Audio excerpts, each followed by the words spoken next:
Well, hello everyone. Good to see you all. Welcome to my virtual happy hour. It is so great to see everyone today. Thanks for joining everyone on Facebook, on the Cocktail Guru page, and on the TeamBonding page. I am here in a partnership with TeamBonding to host a series of virtual happy hours happening throughout this month, the month of April. We have 4 of them. We did one last week. We did the old-fashioned cocktail. Who was there for that? Yes, you all enjoyed it, I hope? Good. Thank you. Today we have a brand new cocktail, which I'll talk about shortly. And then for the next 2 weeks, we have other brand new cocktails. This is super exciting. I'm very thankful to be joining up with TeamBonding and doing these virtual happy hours. Normally we do these in person, but now we're starting to offer these virtually. So you can go to the TeamBonding website, go to Virtual Mixology Team Building, and you can get yourself sorted out there if anyone is interested in some more information. I am Jonathan Pogash, and I am here to talk about the cocktail we'll be doing today and to talk a little bit about cocktail trends and cocktail history, because I always love learning about that sort of thing. To me, understanding a cocktail comes with background and history on the mixological principles that we all know and love today, because cocktails are hot today, right? Like never before in the last 15 or 20 years, we've seen this great resurgence of cocktails, classic cocktails, brand new cocktails. You walk into an establishment, a bar, a restaurant, and you expect to have a great cocktail menu. And you expect those drinks to be proper drinks. And that's part of my job, going and training these bartenders and developing and designing these great, beautiful cocktail recipes. So I'll talk a little bit about the history of this next cocktail. We will make the cocktail. We're also partnering with this amazing cocktail kit company. Oh my gosh, do you see that? That is a cocktail kit to go. They have a series of them. Today's is the Gin Smash. That's what we'll be talking about. And it is super fun to have this kit at home and to be able to follow along. So if you have those kits at home, I will walk you through. If you don't have the kit at home, don't worry about that. We will use ingredients that go in a Gin Smash that you may already have at home. And I will walk you through another version today of the Gin Smash without using the kit. So, gin. And you could comment. I will see these comments, ladies and gentlemen. Who is a gin fan out there? Anybody? Yes, I know some of you are gin fans. I can see it. I am a huge gin fan. I'm going to talk a little bit about why I'm a huge gin fan and some different styles of gin. And also think about, pay a little bit of attention to some of these details, because there may be a little trivia coming up later. Yes, Adam, Lori, Joe, Bobby, I know you guys are gin fans. Okay. So what is gin? Can anyone tell me what gin is? It is a spirit, obviously, but it is a spirit infused with botanicals. But what are botanicals? They are dried ingredients, herbal aromatics, fresh citrus, fresh herbs, fresh fruits. These are all infused into gin. What does gin start off as? Anyone? It actually starts off as vodka, believe it or not. Yes, gin is essentially a flavored vodka. When I have folks that come to me and say, oh, gin, I had a bad experience with gin. Can you make me something with vodka?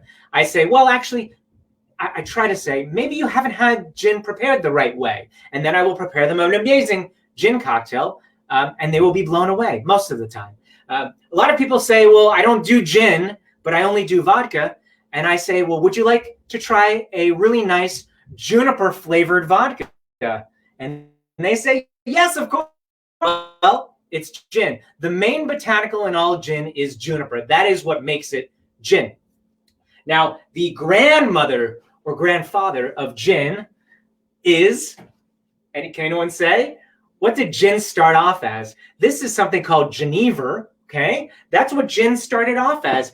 The Dutch created this potent spirit, high proof, with malted ingredients and herbal botanicals and grains, and they called it Genever. And the Dutch word for juniper is Ginebra, which then the English brought over, shortened it to gin, and started creating their own national spirit. Yes, Joe got it right, Genever. So you have different styles of gin these days. You have classic London dry gin, which is really the juniper forward gin. It's the big brands that you know and you all love and appreciate. The Tanqueray, the Bombay, the Beefeater. You also have new Western style gins. Now, those new Western style gins were actually developed for our palates, the American palates, because we actually prefer products that are a little less bitter, a little less potent. So they toned down the juniper rather, and they created products for us. So for example, we have this lovely Rhode Island gin called Rhodium. We have this lovely Massachusetts gin called Nautical Gin. These are two products that are new Western style gins. I love seeing people's comments. I love seeing everyone that's joining. Thank you all for coming on the Cocktail Guru page and on the TeamBonding page. Thank you. So that is a little bit of background on gin. Now, the Gin Smash specifically actually was featured in this amazing cocktail book. But before I talk about the cocktail book, now, our forefather of mixology is a gentleman called Jerry Thomas. Now, Jerry Thomas was a huge flamboyant production artist when he went behind the bar. And he did all of these beautiful, amazing routines all across the US. He had bars in New York and San Francisco and Chicago and New Orleans, and he put on a show. Now, he's not only well known for that, but he is also well known for designing and creating many of the top cocktails we know and love today, some of the best classic cocktails. And he's also known for writing a cocktail book that, for the first time, included recipes for cocktails. There were books out there that had recipes, but nobody ever had a whole section dedicated to cocktails. And this is a recreation of his 1862 book, Jerry Thomas's Bartender's Guide. And if you see receipts, recipes for mixing all kinds of, and then he lists the different categories: sangrias, mules, toddies, slings, sours, juleps, smashes, okay? He has a brandy smash in here. He has a gin smash and a whiskey smash. So this is the epitome of classic cocktails. Now, we've put some twists on classic cocktails in years past. We are keeping it classic today. We're doing a classic gin smash. And if you don't have gin at home, you can use vodka, you can use rum, you can use almost any base spirit for this particular cocktail. Now, I love gin for the aromatics. It is extremely versatile in cocktails. That is one. Those are the two main aspects that I love. That's why I love gin. I'm a gin lover. What can I say, folks? What can I say? Okay, so without further ado, let's go ahead and make this gin smash, this first variation of gin smash, using the cocktail to go, or cocktail kits to go kits. Okay, oh my gosh, I'm so excited about this because these kits are so cute and I love them so much. So for everyone that has this at home, well, first of all, do you all have your bar tools? Hopefully you have your, well, you don't need this if you have the kit, but maybe you have a Boston shaker. That's what this is, the glass and the tin. And we'll go over some more tools later on. But for this cocktail kit, all you need is your glass and some ice. Do you have a glass? Do you have some ice? Good, good, good, good. Okay, so let's open up our cocktail kit. And each cocktail kit has this little recipe card in it. And we'll just follow along this recipe, okay, ladies and gentlemen? If we look at the top, it says 2 ounces of gin, 1 cube of sugar. We have these sugar cubes that the kit comes with. 1/4 teaspoon of our mint syrup. We have that, or our mint extract. And 1 teaspoon of water. Okay, ladies and gentlemen, so let's go ahead. I already have a little bit of water in here. Let's take our sugar cube and just place it down inside the glass. 1 sugar cube is what this recipe calls for. Now we take our mint extract. It's a mint syrup of sorts. And oh my goodness, again, how adorable is this? We have this little bamboo spoon that's inside the kit, just like this. It's equivalent to 1/4 teaspoon. So let's do 1 of those with the mint. Put it right into your bamboo spoon. There we go. Fill it up nicely. We love that fresh mint flavor. And we'll just pour it right in. Beautiful, beautiful, beautiful, beautiful. And now we smash. That is what makes a gin smash, or any kind of smash, a smash. It is smashing the ingredients. So we're smashing that sugar cube, and we're getting all of those beautiful extracts out of the provided contents. Oh, it's so delicious. Oh my gosh, look at that. We just kind of smash it, get that in there. Lovely, beautiful. Oh, I smell the mint, the aromatics. It is great. Now I'm going to add my ice, okay? So we'll take some ice. I have my trusty ice bowl. I'm just going to fill with ice, just like that. And you really want to fill your glass with ice because that will give you the proper temperature for the drink and the proper dilution level of your cocktail. So I'm going to take the Nautical Gin right here from Massachusetts and measure out my 2 ounces. Let me move my glass here so that you can see it a little bit better. There you go. And we'll add the 2 ounces, okay? 1 ounce. And this measuring tool, can anyone tell me what this measuring tool is? It is called starts with a J, a jigger, exactly. So I'm always trying to be as concise, as consistent, as precise as possible. And the only way to do that with cocktail creating and cocktailing is by using a jigger. This is the measuring tool for our cocktails. Now, my jigger has a big side and a small side. The small side is 1 ounce, but it has these really cool etchings inside for 3/4 of an ounce and 1/2 ounce. And then the big side is 2 ounces with an etching for 1.5 ounces. And now all we do is stir this baby up. Does anyone remember last week how long we stir for to get the proper temperature and water in our cocktails? Anybody? Oh, I see David. David loves gin. I know you do, my friend. Oh, I know you do. Now we stir this up for 16 Mississippis. Okay, that is the proper amount of time. If you don't have a fancy bar spoon with, of course, the symbol of hospitality on the end, the pineapple, if you don't have one of those, you can use a regular old tablespoon that you have at home. This technique takes a little bit of practice, the stirring. Oh, there we go. Just kind of. Okay, that is a lovely drink already, right? But now we need to add a garnish. Okay, so for our garnish, if you look at your little recipe card, it says garnish with citrus twist. I'm going to use a nice, beautiful orange and take my peeler. And for citrus twist, I start at the very top and I go all the way down to the bottom so that we get this really nice, thick swath, as we call it. And the orange goes flying. So all of the flavor is on the skin. We talked about this last week when we did the old fashioned, right? I'm going to twist this or squeeze it over the top just like that, rub it around the rim, and just drop it right in. And that, my friend, is the gin smash with an orange peel using our kit. I'm going to give it a little bit of a, yes, thank you, David got it, 16 Mississippis. A little bit of a sip. Let's go. Oh, it is lovely. I get the mint. It is delicate. I get the citrus. That the aromatics of the gin come out. I could sip this. What I love about this is it's something I want to sip on. And I can even eat. I can have a meal. I can have food, hors d'oeuvres, appetizers with something like this. My good friend Audrey says the gin basil smash is one of her favorites. Yes, it surely is. And my friends, I'm going to make for you now another gin smash with some other ingredients in case you don't have the kit. So a gin smash can be made with essentially any type of herb. I have sage, okay? I have some fresh mint, which is traditional for your gin smash. I also have some thyme. Now, little known fact, ladies and gentlemen, my daughter's name is Juniper. Oh, thank you. Her middle name is Sage, Juniper Sage. Love it. You can tell I am in the industry, right? I name my child after the main ingredient in gin. Okay, so let's go ahead and make a gin smash.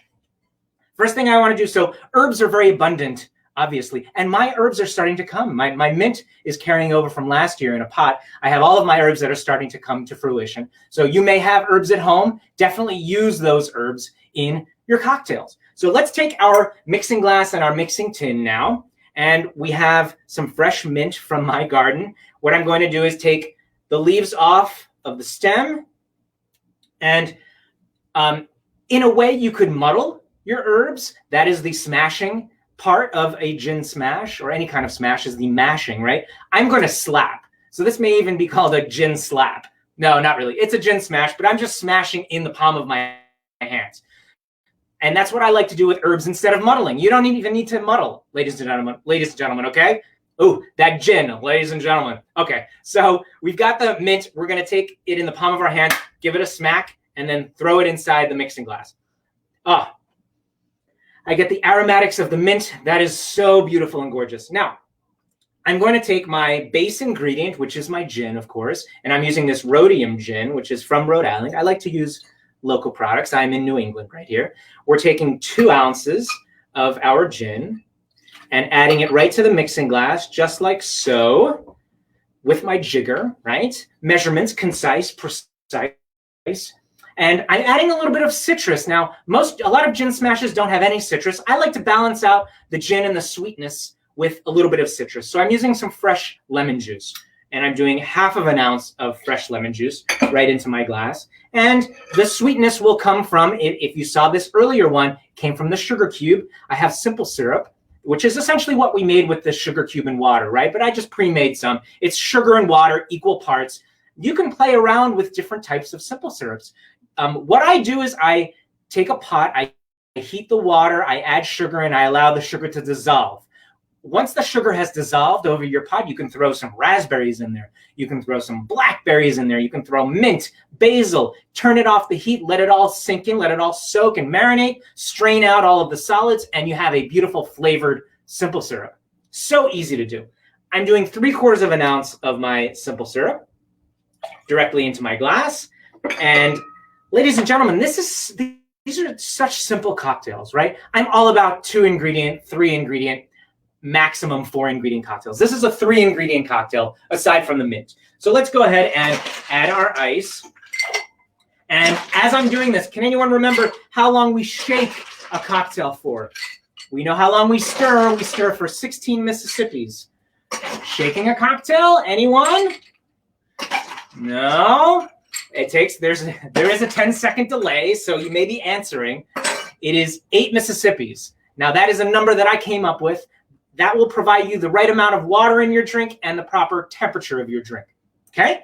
8 Mississippis, shake hard, shake it awake, don't rock it to sleep, all right? So you see I filled it up with ice. If you only fill up your glass halfway with ice, your drink will actually be more diluted and less balanced. It's all about balance in cocktails and in life, right?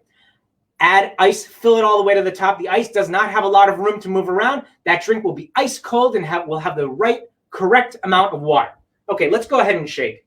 Place the tin on top, on an angle, slap it down, flip it around. 8 Mississippis, right?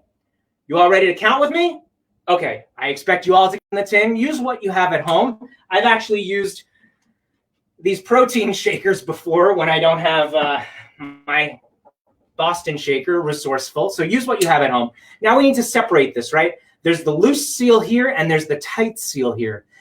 Or rather the opposite, loose seal, tight seal. Halfway in between, about 1.5 inches down, you cup the heel of your palm and you give it a whack. That's it. It takes practice and you will get it, ladies and gentlemen. So I get all of these aromatics. I get that fresh citrus. I get the mint. It is awesome. I have my glass here. And as you remember from last week, I love playing around with really beautiful big cubes of ice. Now, what does a big cube of ice in a drink do to the drink? Well, it keeps it super icy, fresh, ice cold, but it also will slowly dilute the drink so that it's not too unbalanced. It will be perfectly balanced. So now we're just straining this right into our glass. Beautiful. Like I said, you could use any herb. You could use basil, mint, rosemary, thyme, sage as my garnish. I'm taking some of my fresh mint from my garden, just giving it a little bit of a wake up, placing it right inside of my glass. And I must use some sage. Put that in there as well. And I love having that pop of fresh citrus right on top. So I will take a lemon wheel and just place it right over the top. Oh, yes. I'm going to give this a little bit of a taste. Hopefully that's okay with you. Yes? Okay, first of all, let's take a look at the appearance. I always say we all know we taste with what first, ladies and gentlemen? We taste with our eyes first, right? So the drink needs to be pleasing to the eye. Beautiful, carefully crafted, okay? If you take a look at that, it looks like something that I want to drink. It really does. Well, of course. I smell it. Then you taste with your nose. You get the aromatics. That's why, waking up those herbs is important. Having that fresh pop of citrus. Now I'll give it a taste. Oh, it's delicious. It's so nicely balanced. You obviously get the botanicals and a little touch of juniper from the gin. You get the balance of the lemon and the simple syrup. You get that fresh mint pop, a little bit of sage, savory smokiness on the nose. Jay says he loves to use a bouquet of lemon thyme. Yeah. Oh, in his gin and tonic. Absolutely. Play around with these types of drinks, a gin smash or even a gin and tonic. Use herbs, use botanicals. It is so awesome. That's what I love to do right here in my cocktail lab. I've been welcoming you in my cocktail lab, and I will continue to do so, and I love having you here. I'd love to talk a little bit of cocktail trivia. Who wants to play a little game? Ooh, I am super duper excited. I have some great questions here for you. Those who answer first get some sort of prize. You get recognition. You get recognition on this Facebook live stream with TeamBonding and the Cocktail Guru. How does that sound? Okay, good. So here we go. This is a good one. Can anyone please tell me, how did James Bond like his martini? It's kind of an easy one. How did James Bond like his martini? I'll give you a few seconds. Extra credit. Was it a vodka or gin martini? Okay, here we go. How did James Bond like his martini? He actually liked his martini the way I like my martini. And I always like to tell people, I am like James Bond. Oh, Fred in Boston says, shaken and up. Yes, you are correct. What is the actual term? Yes, David got it. The phrase, shaken, not stirred. Shaken, not stirred. And Teresa got it as well. Shaken, not stirred. Thank you, guys. And what was his spirit of choice? Was it vodka or gin? Anyone? His spirit of choice actually was vodka. I love a good vodka martini. I love a good gin martini. It depended on the movie. It's true. It depended on the movie with vodka gin. I think mostly it was vodka though. But I love a great gin martini. I love a great vodka martini, and I like them shaken. So you can call me Pogash, Jonathan Pogash. Sorry. Anyway, here's another one. This ingredient is the primary botanical in gin. Anyone? This ingredient, I've said it several times. This is pretty easy. This is the primary botanical in gin. So we talked about the Dutch and how they created this spirit, and they started using ingredients that would become the modern day gin, and then the English took it. And Teresa got it. Juniper. Yes, juniper is the primary botanical in gin. It cannot be called gin unless it has juniper. Now, there are different styles, right? The London Dry has a higher juniper content. The Western style gins have lower juniper content. Okay, here we go. Number 3. Love this one. What was the 18th Amendment to the Constitution of the United States? What was the 18th Amendment to the Constitution of the United States? Can anyone tell me? History buffs out there. History buffs. It may have something to do with what I am doing and ingredients that I am working with. The 18th Amendment to the Constitution was, some of you bar folks out there, David, come on, Fred, I'm sure you guys know. Yes, oh, Brian with the win, prohibition, yes. The 18th Amendment to the Constitution eliminated or prohibited the manufacture, sale, and transport of intoxicating liquors. Okay. Follow-up question. What was the 21st Amendment? This is the last one, I promise. What was the 21st Amendment? I'm having way too much fun with this. I'm going to have another sip of this. I'm going to have another sip of the cocktail kit one. The 21st Amendment to the Constitution. Oh, the 21st Amendment, and Brian with it again. A bunch of you. Well, Team Bonding is commenting. All of you guys are winners. All of you guys are winners because yes, it was the repeal of prohibition. The repeal of prohibition was the 21st Amendment. That is our trivia portion of the virtual happy hour. But really, thank you all very much for joining me. That just about does it. We made this beautiful gin smash. What are we doing next week? You may want to know. What are we doing next week? We are doing champagne cocktail. Oh, we're getting fancy. The champagne cocktail next week, right here again, 5 p.m. Thursday, 5 p.m. Eastern Standard Time on the Cocktail Guru Facebook page and on the Team Bonding Facebook page. And if you'd like more information about our virtual team building happy hours or any virtual happy hour we may be able to do for you, go to the Team Bonding website. There's a section on virtual team mixology and virtual team building mixology classes. So thank you all very much. Jonathan Pogash here. Have a wonderful rest of your day. And till next week, goodbye. I'm going to take these two. Cheers.